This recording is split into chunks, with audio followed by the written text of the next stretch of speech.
여러분 안녕하십니까, 손원수입니다. 벌써 세금 보고 마치신 분들도 계시겠고요. 이제 준비가 한창이실 텐데, 금년 세금 보고 지금 2021년이죠. 2020년 세금 보고를 지금 2021년에 하십니다. 그래서 보통 2021년 세금 보고 철 이렇게 이야기를 하는데, 이번에 세금 보고 하시는 것과 관련돼서 정말 꿀팁, 예, 아주 중요한 것만 엑기스만 뽑아서 여러분께 말씀드리겠습니다. 세금 보고를 좀 빨리 하는 게 좋겠다라고 이제 뭐 여러분들이 많이 얘기하는데, 빨리 하시나 늦게 하시나 보고는 뭐 큰 차이는 없습니다만은, 빨리 하시고 이제 좀 귀찮은 건 빨리 하시고 치우는 게 좋지 않을까 생각하고요. 그 다음에 중요한 것이 뭐냐면, 가장 중요한 것이 2020년 중에 우리 그 정부에서 스티뮬러스 페이를 줬지 않습니까? 스티뮬러스 그 처음에 1차는 어땠습니까? 인당 1200불, 납세자 인당 1200불씩. 그 다음에 17세가 안 된 자녀 같은 경우에 얼마씩 줬습니까? 인당 500불씩 그렇게 줬었죠. 그 다음에 2차도 나왔습니다. 2차가 빨리 받으신 분들은 2020년 12월에 받으셨고, 그다음에 대부분 지금까지 이미 다 오늘이 지금 2월 24일인데요. 이미 다 발송이 완료됐고 지급이 다 됐습니다. 그래서 지금까지도 못 받으신 분들 2차는 인당 무조건 600불이었죠. 그 다음에 역시 17세 미만 자녀들 한 명당 600불씩 받으신 분들 많으실 줄로 압니다. 근데 그때 내가 못 받았다, 무슨 이유에서인지, 그러면 세금 보고를 하시면서 신청을 하실 수가 있습니다. 그렇죠? 세금 보고 하시면서, 이번에 세금 보고 하시면서 많은 분들이, 저희가 이제 세금 보고 하시는 분들한테 여쭤봐요. 스티뮬러스 책 1차, 2차 받으셨습니까? 여쭤보면 그거 세금 내야 되나요? 세금 안 내도 되잖아요, 말씀하시는데, 세금을 내시라고 여쭤보는 것이 아니라 혹시 못 받으셨으면 받게 해드리기 위해서 여쭤보는 것입니다. 그래서 받을 수가 있다. 그 다음에 또 이제 중요한 게, 예를 들어서 지금 1차, 2차 지급됐을 때 2019년 세금 보고 하신 걸 기준으로 해서 지급이 됐기 때문에 전액 인당 1200불 또는 인당 600불을 다 못 받으신 분들도 계세요. 인컴이 너무 높아가지고, 2019년 인컴이 높아서. 그런 경우에 2020년 인컴이 낮아졌다면 세금 보고를 하시면서 2020년 소득 기준으로 해서 차액을 받으실 수 있기 때문에 세금 보고 하실 때 꼭 챙기시라는 말씀 드리고요. 하지만 거꾸로 2019년에 소득이 적었는데 2020년에 확 늘었다, 그렇다고 해서 자기가 더 받았기 때문에 거꾸로 돌려 갚을 필요는 없습니다. 그건 내지는 않으셔도 된다.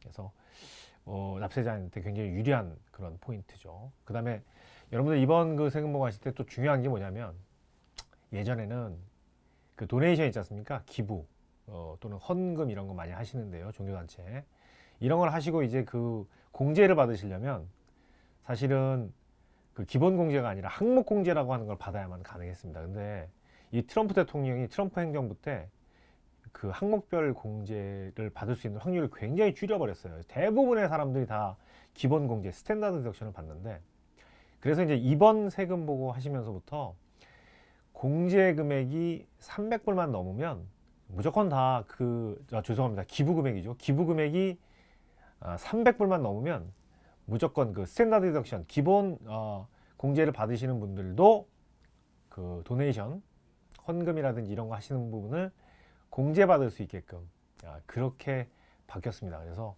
그것도 잊지 말고 받으시라는 말씀을 제가 드리고요.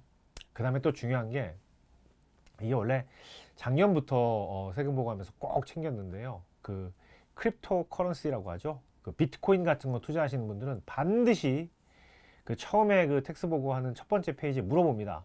비트코인이라든지 이런 크립토 커런시에 투자했느냐?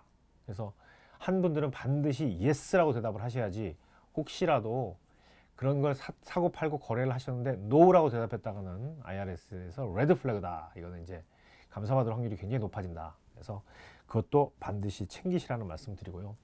금년에 제가 세금 보고를 하다 보니까 굉장히 많은 분들이 주식 거래를 하셨어요. 정말 굉장히 많은 분들이 주식 거래를 하셨는데, 주식 거래 뭐 손해 났는데 보고 안 해도 되죠? 아닙니다. 손해 났건 이익이 났건 주식을 2020년 중에 한 주라도 파신 적이 있으면 1099B라고 하는 양식을 반드시 챙겨서 세금 보고할 때 반드시 포함시켜야 됩니다. 그래서 그 다음에 또 작년에 2020년에 굉장히 많은 분들이 실업급여 받으셨어요. 실업급여, 어닝플로이먼트 받으셨죠? 베네핏. 그거 받으신 거는 1099G라고 합니다. 가버먼트 할 때 G. 그 양식에는 얼마를 작년 2020년 동안에 얼마를 받으셨는지 또 페더럴 스테이트의 텍스를 얼마씩 납부하셨는지에 대한 기록이 나오니까 그 부분도 꼭 챙겨서 보고를 잊지 마셔야 되겠다라는 말씀을 제가 드리고요.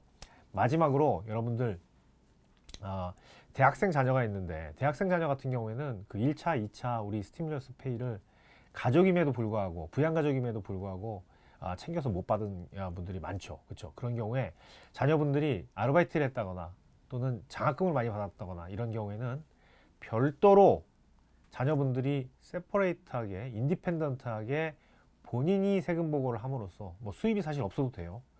본인이 세금 보고를 하게 되면 지난번에 못 받았던 1200불, 600불을 받을 수가 있습니다. 그리고 확정된 것은 아니지만 4월에서 7월 사이에 아마도 이 바이든 행정부가 인당 1400불씩 줄 것 같은데 이번에 세금 보고를 별도로 하셔야 그걸 받을 수가 있습니다. 그러면 최대 뭐 1400불은 확정된 건 아닙니다만은 3200불까지 받으실 수가 있겠죠. 그래서 따로 자녀분들 대학생이라든지 18세 이상 자녀들 세퍼레이트하게 보고하는 것도 심각하게 고려해 보셔야 되고요. 그 다음에 중요한 것이 그 자녀를 부모님이 클레임을 했을 때 과연 얼마나 이득이고 자녀가 따로 했을 때 얼마나 이득인지 반드시 비교를 해 보셔야 됩니다. 요즘 저희가 그거 비교해 드리려고 굉장히 세금 보고하는데 많은 고민을 하는데요. 어쨌든 각자가 하기 힘드시면은 저희 텍슨 요즘 멤버십을 저희가 굉장히 많은 분들이 지금 호응을 하고 계신데요. 저희 멤버십에 가입하셔서 우리 가족 같은 경우에 자녀가 있는데 대학생 자녀를 따로 하는 게 좋으냐 같이 하는 게 좋으냐 비교해 보심직합니다. 그래서 전체적으로 가족이 가장 많이 받을 수 있는 그런 금액을 잘 결정하셔서 이번에 세금 보고를 신청하시도록 그렇게 여러분들께 권해드리는 바입니다. 여러분 텍슨 멤버십 감사 절찬리에 감사드리고 앞으로도 더 많이 가입해 주시기를 여러분들께 희망합니다. 대단히 감사합니다.